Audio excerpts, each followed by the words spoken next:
is still going on yesterday's share. It's this evening. It's today's share about this book over here on positive word power. I have a little correction to make. I might be arguing with this book, but it's not das Torah. To let a child go scribbling around the house is not the right thing to do. And definitely as chinuch, it's not good to always hurt the child's feeling by telling him not to do it, because it might be giving him the wrong emotional feelings for doing it. But it's always good to try to instead give him a toy car or something. Give him a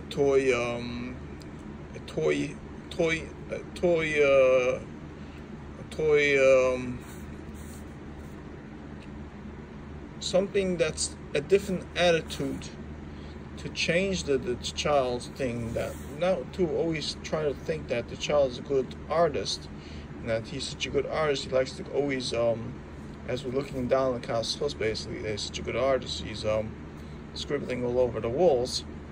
But it's not a way of raising a child.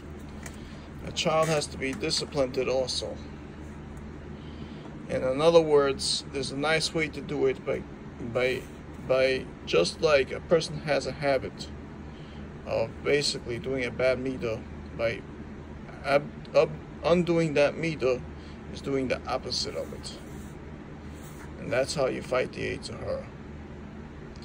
As let's say if a person has a midah to steal, so the opposite of stealing would be giving to other people things to show that you have the opposite midah of stealing, of taking away. So by letting Morty go around the house and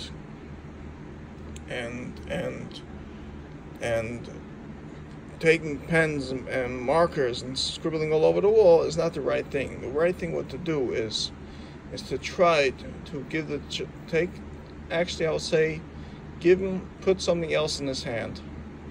Give him a toy car. Show him how to use a toy car, a toy truck or something.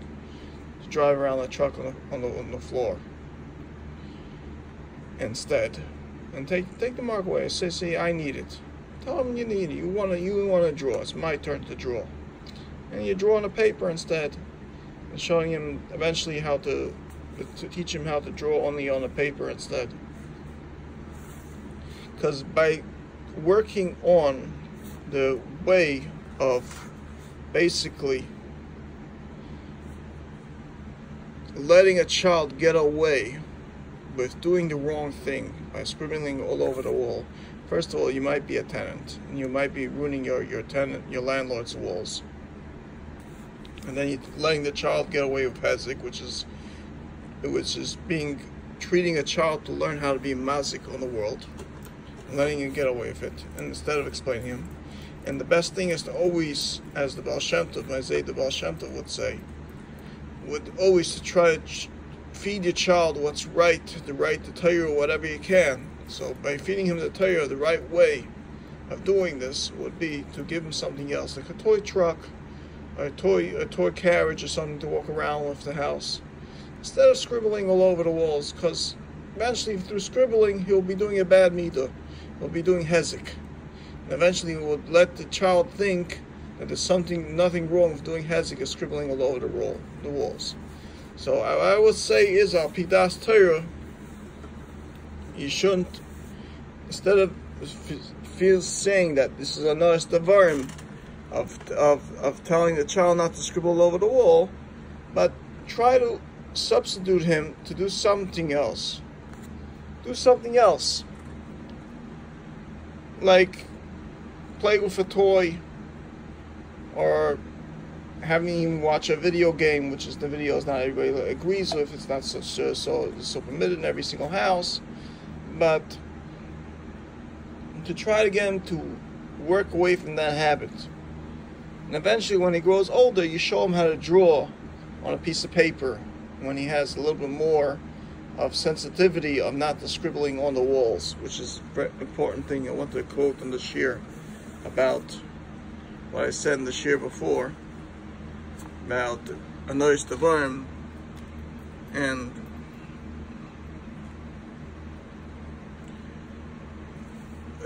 that might make an ill feeling of the child, but instead support the child to the right substitute, the right way of chinuch, instead of letting him get away with everything. Like sometimes some people like to give a glass to the child, to treat him how to use a glass, but the child breaks the glass, he knocks on the floor. So it's not time for him to waste your money to train him to do things, you know. And instead, some people they wouldn't give negavasser cups to their children because they're scared they're going to spill it over the beds. And you know, and then that way, that's the opposite.